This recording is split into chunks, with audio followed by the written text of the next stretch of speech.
അധികാരത്തിനായി സുവിശേഷം ഉപേക്ഷിച്ച എറണാകുളം അങ്കമാലി അതിരൂപതയിലെ വിമത വൈദികർ ഇപ്പോൾ കൂട്ടത്തോടെ കരയുന്നത് കുറച്ചു പേർക്ക് ചിരിക്കാൻ വേണ്ടിയാണ്. കാരണം ആഴമായ ദൈവവിശ്വാസം കൈമുതലാക്കി സുവിശേഷ മൂല്യങ്ങളിൽ വിശ്വാസികളുടെ ക്രിസ്തീയ ജീവിതത്തെ ഉറപ്പിച്ചു നിർത്താൻ വേണ്ട ശിക്ഷണം നൽകാൻ പ്രതിജ്ഞാബദ്ധരാകേണ്ടവരാണല്ലോ വൈദികർ.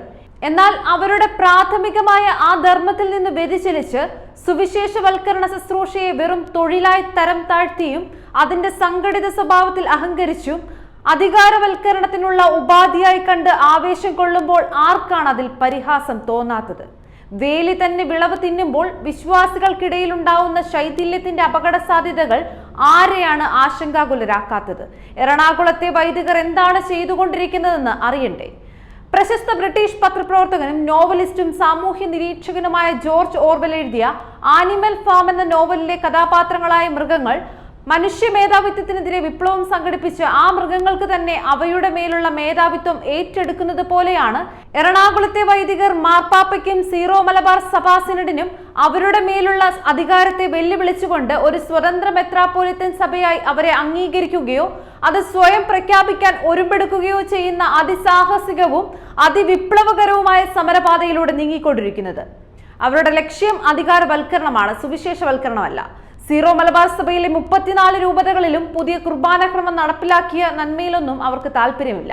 ഒരു സ്വയം ഭരണാധികാര സ്ഥാപനമായി മാറുന്നതിനോടാണ് അവർക്കേറെ പ്രിയം. അവർ അധികാരത്തിന് പുരോഹിതരാണ്. ശുദ്ധമായ അധികാരമാണ് അവരുടെ ദൈവം. അത് ലഭിക്കുവാൻ വേണ്ടി അവർ കർത്താവിന്റെ ബലിപീഠത്തെ ബലാത്കാരമായി അധികാരപൂർവ്വം പ്രസംഗ വേദിയാക്കി. അവരെ എതിർക്കുന്നവരെ വെറുപ്പും വിദ്വേഷവും കലർന്ന ഭാഷയിൽ നേരിടുന്നു. മാത്രമല്ല അവരുടെ ആശയങ്ങളോട് വിയോജിക്കുവാനുള്ള മറ്റുള്ളവരുടെ സ്വാതന്ത്ര്യത്തെ മാനിക്കാതിരിക്കുകയും ചെയ്യുന്നു. വ്യത്യസ്തമായി ചിന്തിക്കുന്നവരുടെ ചിന്താ സ്വാതന്ത്ര്യത്തിന് തടയിടാൻ അവരെ സമൂഹ മാധ്യമങ്ങളുടെ സ്വഭാവഹത്യക്ക് വിധേയരാക്കുന്നു. ഇതിനു പുറമെ അവരെ ശത്രുക്കളായി മുദ്രകുത്തി അവർക്കെതിരെ നുണക്കഥകൾ പ്രചരിപ്പിക്കുന്നു. വൈവിധ്യമാണ് സൗന്ദര്യത്തിന്റെ ലക്ഷണമെന്നും ഏകത്വമാണ് യഥാർത്ഥ സത്യമെന്നുമുള്ള വിമത സിദ്ധാന്തത്തെ അംഗീകരിക്കാത്തവർക്കെതിരെയായി അവർ നിരന്തരം കലഹത്തിൽ ഏർപ്പെടുന്നു. എന്നാൽ മേൽപ്പറഞ്ഞ സിദ്ധാന്തം അനുസരിച്ച് അതിരൂപതയിൽ ഏകീകൃത കുർബാനയും ജനാഭിമുഖ കുർബാനയും അർപ്പിക്കപ്പെടുന്നത് ശരിയാണെങ്കിൽ പോലും അതൊന്നും നടപ്പിലാക്കാൻ വിമതർ ഒരിക്കലും ആരെയും അനുവദിക്കുന്നുമില്ല. വിമത വൈദികരുടെ ഏറാൻ മൂളികളും അടിമകളുമായ ഗുണ്ടാ സ്വഭാവമുള്ള ആളുകളെ കൊണ്ട് പ്രക്ഷോഭം സംഘടിപ്പിച്ച് പ്രതിരോധം സൃഷ്ടിക്കുകയും ചെയ്യുന്നു. അതാണ് കാക്കനാട്, പ്രസന്നപുരം, മറ്റൂർ എന്നീ പള്ളികളിലും എറണാകുളം ബസിലിക്കയിലും അരങ്ങേറിയത്.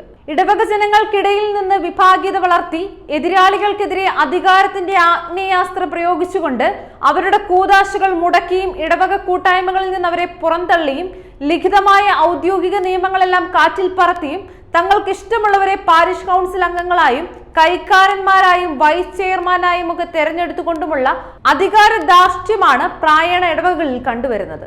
യേശുവിന്റെ സുവിശേഷം പ്രസംഗിക്കാൻ വേണ്ടി മാത്രമുള്ളതാണെന്നും അല്ലാതെ ജീവിക്കാൻ വേണ്ടി ഉള്ളതല്ലെന്നുമാണ് വിമതപക്ഷത്തിന്റെ വാദം. ഇത് ന്യായീകരിക്കാൻ അവർ ഉരുവിടുന്നത് നിങ്ങൾ ലോകമെങ്ങും പോയി സകല ജാതികളോടും സുവിശേഷം പ്രസംഗിക്കൂ എന്ന വേദപുസ്തക വാക്യമാണ്. പണമില്ലാത്തവൻ പിണമായി മാറുന്നത് പോലെ അധികാരമില്ലാത്തവൻ ഒരു അധികപ്പറ്റായി മാറുമെന്നതാണ് വിമതരുടെ ഉറച്ച സിദ്ധാന്തമെന്ന് പറയാം. സുവിശേഷം മാത്രം പ്രസംഗിച്ചുകൊണ്ടിരുന്നാൽ തങ്ങൾക്ക് എന്തു നേട്ടമെന്നാണ് കുർബാന തൊഴിലാളികൾ ചോദിക്കുന്നത്. പാപം വിശ്വാസികളെ തങ്ങളുടെ അടിമകളാക്കുന്നതിനായി സുവിശേഷവൽക്കരണത്തിന് മുമ്പായി അധികാരവൽക്കരണം സംഭവിച്ചേ മതിയാകൂ. ഇതാണ് വിവാദ വിഭാഗത്തിന്റെ പിന്നാമ്പുറ വിചാരഗതികൾ.